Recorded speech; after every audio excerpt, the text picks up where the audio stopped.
ఎన్నిసార్లు ప్రూవ్ చేసుకుంటావు? నాకు తెలుసు నీకు జూనియర్ ఎన్టీఆర్ అంటే ఇష్టం ఉండదని, నువ్వు ఒక వర్గానికి కుక్కలాగా బానిస చేస్తున్నావని అందరికీ తెలుసు. మరి ఇంత ఏటెడా జూనియర్ ఎన్టీఆర్ మీద?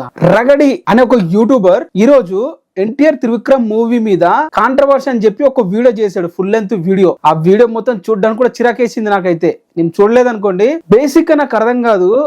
ఆ వీడియో మొత్తం సారాంశం ఏంటంటే, ఎన్టీఆర్ త్రివిక్రమ్ ఏదైతే గాడ్ ఆఫ్ మారు మూవీ ఉందో దాన్ని రాంగ్ గా ప్రొటెక్ట్ చేస్తున్నారు అని ప్రూవ్ చేయడానికి ఆ వీడియో చేశాడు. అంతేకాకుండా వీడియోలో ఇంకో పాయింట్ డిస్కస్ చేస్తాడు. అంతకుముందు రిలీజ్ చేసిన ఎన్టీఆర్ అలాగే డ్రాగన్ ఏదైతే గ్లిమ్స్ ఉందో ఆ గ్లిమ్స్ లో కూడా చాలా తప్పులు చెప్పారని చెప్పి మళ్ళీ దాన్ని ఆ వీడియోలోనే కవర్ చేస్తున్నాడు. ఇన్ని రోజులు నేను మూవీస్ దూరంగా ఉంటాను, మూవీకి సంబంధించిన టాపిక్ మీద డిస్కస్ చేయనని చెప్పిన వ్యక్తి సడన్ గా జూనియర్ ఎన్టీఆర్ గారి మూవీ టాపిక్ వచ్చేసరికి మాత్రం వీడియోలు చేస్తూ ఉంటాడు. అది కూడా ఇన్ని రోజులు మనం చూస్తూనే ఉన్నాం. పెద్ద మూవీ ద్వారా ఎంత కాంట్రవర్సీ నడిచిందో. ఒక్క రోజైనా దాని మీద ఒక వీడియో చేశాడా? ఆడవాళ్ళని ఎంత నీచపంగా చూపించిన ఆ సీన్ల గురించి ఒక్కసారైనా మాట్లాడా? లేదు. ఆ టాపిక్ తీసుకురాలేదు. కన్వీనియంట్ గా ఉండడానికి కోసం అటు సైడ్ కూడా వెళ్ళాడు. అదేంట్రా పోస్టర్ అనౌన్స్మెంట్ గా ఈ రేంజ్ లో హేట్ క్యాంపెయినింగ్ చేస్తున్నారు?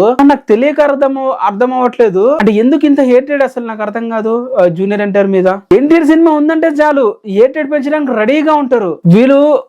ఇంకనైనా మారుతారో లేదో తెలియదు కానీ వాడు దేవరకు చేసిన నష్టం అంత ఇంత కాదు.